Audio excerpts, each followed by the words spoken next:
শহরের নামকরা মাস্তান রাফিদের যৌনাঙ্গ কেটে কে যেন ইয়ামিনের ফ্যান অ্যান্ড লাভলি বিজ্ঞাপন পোস্টারের মাঝ বরাবর লটকে রেখে দিয়ে গেছে। পুরো শহরকে যেন তাক লাগিয়ে দিয়েছে এই বিষয়টা। সবাই রাস্তার মাঝে জড়সড় হয়ে বিজ্ঞাপন পোস্টের দিকে অবাক দৃষ্টিতে তাকিয়ে আছে। কার এত ক্ষমতা বা বুকের পাটা যে রাফিদের মতো মাস্তানের এমন দুর্দর্শ অবস্থা করেছে। আমি কলেজের দিকেই যাচ্ছিলাম, কিন্তু মানুষের হট্টগোল দেখে সেখানেই দাঁড়িয়ে গেলাম। একজন মানুষ থেকে জিজ্ঞেস করলাম, ভাই কি হয়েছে এখানে? লোকটি বলল, আরে ভাই দেখছেন না কি হয়েছে? শহরের নামকরা মাস্তান রাফিদের যৌনাঙ্গ কেটে কে যেন লটকে রেখেছে ফেয়ার অ্যান্ড লাভলি পোস্টারের মাঝে। শুধু তাই নয়, যে এমন করেছে তার একটা নামের ক্লোন ছেড়ে দিয়ে গেছে, যেটাতে লেখা আছে মাফিয়া গার্ল। লোকটার কথা শুনে থমথম খেয়ে গেলাম, কিন্তু লোকটাকে বুঝতে দিলাম না। ভাই কে এই মাফিয়া গার্ল? তার বিষয়ে কোনো কিছু জানেন কি? লোকটি বলল, ভাই তার বিষয়ে আমি কেন, শহরের ডিবি পুলিশরাও তার কোনো খোঁজ বের করতে পারেনি। এমন ডেঞ্জারাস এই মাফিয়া গার্ল। আগের বারও লোকাল থানার ওসিকে এই অবস্থা করে মেরেছিল। আমি বললাম, ভাই তাহলে তো অনেক খাতারনাক এই মানুষ, এই মাফিয়া গার্ল। লোকটি বলল, হ্যাঁ অনেক খাতারনাক সে। এবার আমি চললাম ভাই, কখন তার কানে পৌঁছে যায় যে আমি তাকে নিয়ে কথা বলছি। পরে সে আমারও এমন ভয়ঙ্কর অবস্থা করবে। ভাই মাপও চাই, দোয়াও চাই। এমন বিভৎসভাবে মরার কোনো ইচ্ছা নেই আমার। তবে শেষ একটা কথাই বলি, মাফিয়া গার্ল যেটা করেছে সেটা একদম ঠিক করেছে। কারণ এই রাফিদ অনেক অত্যাচার করেছে শহরের মানুষকে। এই জালিমের মজা বুঝিয়েছে মাফিয়া গার্ল। লোকটা চলে গেল, আমি এখনো সেখানেই দাঁড়িয়ে আছি। আমার মাথায় খালি একটা জিনিসই ঘুরপাক খাচ্ছে, যে এমনটা করেছে তার আসলে অনেক বড় বুকের পাঠা। কে এই মাফিয়া গার্ল? না, এই মাফিয়া গার্লের সাথে আমি দেখা করব। তখনই কলেজ ফ্রেন্ড শামিম কল দিল। কিরে বেডা কই রে তুই? তাড়াতাড়ি কলেজে আয়। আমি বললাম, কেন কিছু হয়েছে নাকি?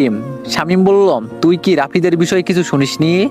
আমি বললাম, হ্যাঁ শুনেছি, আর আমি তো সেখানেই দাঁড়িয়ে আছি। শামিম বলল, বাপরে কি কলিজা মাফিয়া গালের, এমন নামকরা নেতাকে সে এইভাবে কেলিয়ে দিল। আমার তো ভাবতেই অবাক লাগছে।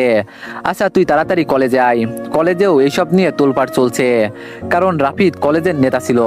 আমি বললাম, আচ্ছা আমি আসছি, তুই একটু দাঁড়া। ফোন রেখে দিয়ে কলেজের উদ্দেশ্যে রওনা হলাম।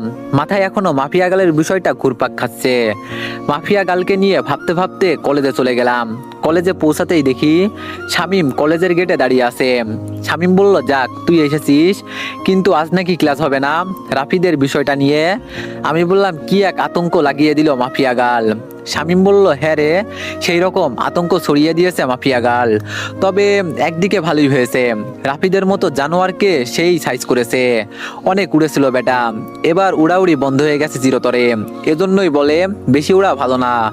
আমি বললাম, হ্যাঁ রাফিদ অনেক পাওয়ার দেখাতো কলেজে, একদম শিক্ষা দিয়ে দিয়েছে মাফিয়া গাল। শামিম বলল, আচ্ছা বাদ দে এখন এইসব, চল নদীর পাড়ে গিয়ে আড্ডা দিব। আমি বললাম, ওকে চল। তারপর দুই বন্ধু মিলে চলে গেলাম নদীর পাড়ে। সেখানে গিয়ে দুই বন্ধু বসে বসে আড্ডা মারছি। হঠাৎই নজর পড়লো আমাদের অপোজিটে বসে থাকে একটা মেয়ের দিকে। সে ল্যাপটপ নিয়ে বসে বসে কি যেন একটা করছিল। মেয়েটাকে ঠিক মতো দেখা যাচ্ছে না, কারণ চুলের কারণে পুরো চেহারা ঢেকে আছে। তবে যতটুকু দেখা যাচ্ছে শরীরের অঙ্গ, ততটুকু দেখেই বুঝে গেলাম যে মেয়েটার গায়ের রং হুরপরিদের মতো। শামিম বলল, এই আকাশ তুই ওই দিকে তাকিয়ে কি দেখিস? আমি এতক্ষণ ধরে বকবক করেই চলেছি। আমি বললাম, আরে দেখ না সামনে বসে থাকা মেয়েটার দিকে, কেমন মগ্ন হয়ে ল্যাপটপে কাজ করছে। শামিম বলল, আরে এ তো আমাদের কলেজের রামিসা, যে কিনা কলেজের টপার, সবসময় পড়ালেখা নিয়ে মগ্ন থাকে। এখনো নিশ্চয় ল্যাপটপে পড়ালেখা নিয়ে গবেষণা চালাচ্ছে। আমি বললাম, শামিম তুই একটা জিনিস লক্ষ্য করেছিস মেয়েটার? তার চুলগুলো কত লম্বা লম্বা, আর গায়ের রংটাও পুরো দুধে আলতা। শামিম বলল, হ্যাঁ সে আমি অনেক আগে থেকেই জানি, কারণ কলেজের সবাই ওর জন্য পাগল, কিন্তু সে কাউকে পাত্তা দেয় না। সারাদিন পড়ালেখা নিয়ে পড়ে থাকে, তার কাছে এইসবের কোনো টাইম নেই। আমি বললাম, কিন্তু বন্ধু মেয়েটাকে দেখে আমার ভিতরে কেমন ঘুটাঘুটি হচ্ছে, মনে হচ্ছে জানো মেয়েটা আমার ভবিষ্যৎ বউ হবে। শামিম হাসতে হাসতে বলল, সেই স্বপ্ন কোনোদিনই পূরণ হবে না তোর, কারণ আমাদের মতো ছাগলের কপালে এইসব মেয়ে কখনোই জুটবে না। আমি বললাম, আরে জুটবে কি জুটবে না সেই সব পরে দেখা যাবে, কিন্তু এখন চল না ওর সাথে একটু কথা বলে আসি। মনটা না কেমন যেন ছটফট করছে কথা বলার জন্য। শামিম বলল, আরে ভাই তোর কি মনে হয় সে আমাদের সাথে কথা বলবে? আমি বললাম, ভাই তাও চল না প্লিজ। শামিম বলল, আচ্ছা চল। শামীমকে নিয়ে মেয়েটার কাছে চলে গেলাম। মেয়েটার সামনে গিয়ে দাঁড়িয়ে আছি ছায়ামূর্তির মতো, কিন্তু তার যেন আমাদের দিকে কোনো খেয়ালই নেই, সে তার কাজে মগ্ন হয়ে আছে। শামীম বলল, এই দেখলি, দানবের মতো দুটো মানুষ আমরা তার সামনে এসে দাঁড়িয়ে আছি, কিন্তু আমাদের দিকে কোনো খেয়ালই নেই। রামিসা এমনই, কারোর সাথেই কথা বলে না। আমি বললাম, আরে চুপ থাকতো, আমি কথা বলছি, দেখতে থাক। আমি গলা বড় করে কাশি দিলাম, কিন্তু মেয়েটার কোনো রেসপন্সই দেখতে পেলাম না। মেয়েটা এখনো তার কাজে মগ্ন। এবার শরম লজ্জা ভেঙে সোজা ডাক দিলাম, এই যে শুনছেন। মেয়েটা আমার ডাক শুনে ল্যাপটপ থেকে মাথা তুলে তাকালো। একটা সময় মেয়েটার চেহারা দেখা যাচ্ছিল না, কিন্তু এখন সে আমার দিকে তাকানোই, পুরো স্পষ্ট দেখা যাচ্ছে চেহারা। মেয়েটাকে দেখে পুরো শরীর ঠান্ডা হয়ে গেল আমার।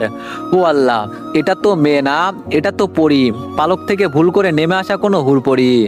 মেয়েটি বলল, জি বলুন। আমি মেয়েটার দিকে চোখ বড় বড় করে তাকিয়ে আছি। আমার তো পুরো দুনিয়াদারি যেন নিমিষেই থমকে গেল। আমি চুপচাপ তাকিয়ে আছি মেয়েটার দিকে। তখনই সাইড থেকে শামীম ধাক্কা দিয়ে বলল, আরে আকাশ, তুই কোথায় হারিয়ে গেলি? হ্যাঁ। শামীমের কথায় হুঁশ ফিরে আসলো। না না, আমি এখানেই আছি, কোথাও হারাইনি। শামীম বলল, না হারালে বোবার মতো ওর দিকে ড্যাব ড্যাব করে তাকিয়ে আছিস যে। শামীম কথা শেষ করতেই পাশ থেকে মেয়েটা আবার বলে উঠলো, জি বলুন, কি বলবেন? আমি বললাম, না না, কিছু বলবো না, আপনাকে শুধু চেয়ে চেয়ে দেখবো। মেয়েটি বলল, মানে বুঝলাম না।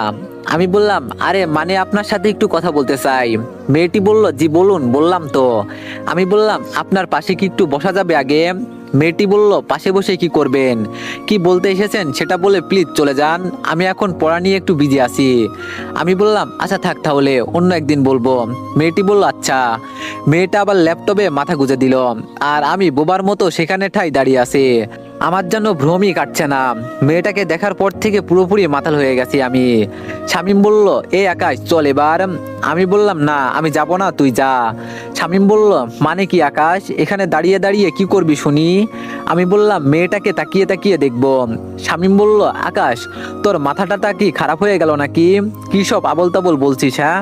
আমি বললাম, হ্যাঁ হয়তো হয়ে গেছে। শামীম বলল, ও আল্লাহ, কোন পাগলের পাল্লায় পড়লাম আমি? আমি বললাম, আচ্ছা শামীম, একটা কথা বলি। শামীম বলল, বল। আমি বললাম, আমার না মেয়েটাকে কোলে করে উঠিয়ে কাজী অফিসে দৌড় দিতে মন চাচ্ছে, ইচ্ছে করছে এখনই বউ বানিয়ে ফেলি মেয়েটাকে। শামীম বলল, একটা ঠাসিয়ে লাগিয়ে দিব তোর গালে, বেড়া ফাজিল, চল তো এখান থেকে। শামীম আকাশকে টেনে সেখান থেকে নিয়ে আসলো। আমি বললাম, শামীম, এমনটা না করলেও পারতিস, আর একটু দেখতে দিলে কি হতো মেয়েটাকে। শামীম বলল, একদম চুপ তুই, কি সব পাগলামো শুরু করছিস আকাশ? মাথার তারটার কি ছিঁড়ে গেছে নাকি তোর? আমি বললাম, ধ্যাত বেটা, তুই আমার মনের দুঃখ বুঝলি না, থাক তুই, আমি বাসায় গেলাম। শামীমকে ফেলে রেখে সেখান থেকে সোজা বাসায় চলে আসলাম। বাসায় এসে ব্যাগ রেখে ওয়াশরুমে চলে গেলাম। একটু পর ওয়াশরুম থেকে বের হয়ে না খেয়ে সোজা শুয়ে পড়লাম।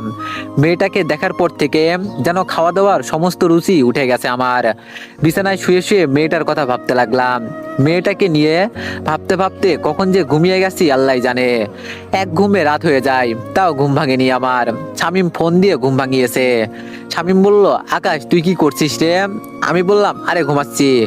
আকাশ বলল, হ্যাঁ এমনটাই করবি, এইদিকে দুনিয়াদারি পুরো ধ্বংস হয়ে যাচ্ছে, আর তুই পড়ে পড়ে ঘুমাচ্ছিস বেটা বলদ। আমি বললাম, আরে কি হয়েছে? শামীম বলল, তাড়াতাড়ি ইউটিউব ওপেন কর, একটা চ্যানেল থেকে মাফিয়া গার্ল লাইভে এসেছে, আমি তোরে লিঙ্ক দিয়ে দিচ্ছি। আমি বললাম, কি? তাড়াতাড়ি লাফ দিয়ে বিছানা ছেড়ে উঠে পড়লাম। তারপর ফোনের ডাটা অন করে শামীমের দেওয়া লিঙ্ক থেকে ইউটিউবে প্রবেশ করলাম। ইউটিউবে প্রবেশ করতেই দেখি মাফিয়া গার্ল লাইভে এসেছে। চেহারা দেখা যাচ্ছে না, পুরো মুখ ঢাকা তার। আর তার থেকে বড় কথা, মেকানিক্যাল একটা অটো ভয়েস থেকে সে লাইভে এসেছে। দেখুন, সবার উদ্দেশ্য করেই বলছি, আমাকে ধরা তো দূরের কথা, সেই সব কিছু নিয়ে চিন্তা করলেও ঘাট থেকে মস্তিষ্ক আলাদা করে দিব আমি। আর আজকে লাইভে আসার উদ্দেশ্য হলো, নেতা রাফিদের ব্যাপারে কিছু জানানোর আছে আপনাদের। রাফিদ এখনো জীবিত, কিন্তু আজ তার শেষ দিন। আগামীকাল শহরের যে কোনো এক স্থানে রাফিদের লাশ আমি ফেলে রেখে যাব। তার লাশ উদ্ধার করে নিয়ে যাওয়ার অনুরোধ রইল ডিবি পুলিশের কাছে। আর সর্বশেষ আমি আবারও বলছি, মাফিয়া গালের সন্ধান কেউ করতে যাবেন না, তাহলে কিন্তু রক্তের বন্যা বয়ে যাবে দেশে। তারপর ধুম করে লাইফ কেটে দিল। আমি মাফিয়া গালের সাহস দেখে অবাক হয়ে যাচ্ছি। না, মাফিয়া গালকে যে করেই হোক আমি খুঁজে বের করব। মাফিয়া গালের এই লাইভ মিনিটের মধ্যেই পুরো দেশে ভাইরাল হয়ে গেল। এক লাইভ যেন পুরো আতঙ্ক ছড়িয়ে দিয়ে গেল মানুষের মনে। সবার মুখে মুখে মাফিয়া গার্ল আর মাফিয়া গার্ল। কে এই মাফিয়া গার্ল? সবার একটাই প্রশ্ন। একটু পর চ্যানেল আর লাইভটা কেটে দিল মাফিয়া গার্ল। পুরো সবকিছু সে ভ্যানিশ করে দিয়েছে। পুরোপুরি উধাও হয়ে গেল সমস্ত কিছু। কিন্তু সবার মুখে মুখে মাফিয়া গার্লের নাম ছড়িয়ে গেছে। ফেসবুক, টুইটার যেখানেই যাই সেখানেই মাফিয়া গার্ল নিয়ে পোস্ট। বাপরে বাপ, এটা কি মেয়ে নাকি মানুষরূপী কোনো চিতাবাঘ, আল্লাহই ভালো জানে। এইসব নিয়ে ভাবতে ভাবতে আরো কিছু সময় চলে গেল। না, এইসব নিয়ে এখন আর ভাবা চলবে না। আগে গিয়ে কিছু খেয়ে নিই। বিছানা ছেড়ে উঠে পড়লাম। তারপর হাত মুখ পানি ছিটা দিয়ে এসে কিছু খেয়ে নিয়ে আবারও ঘুমিয়ে পড়লাম। সকালবেলা ঘুম ভাঙলো ফোনের আওয়াজে।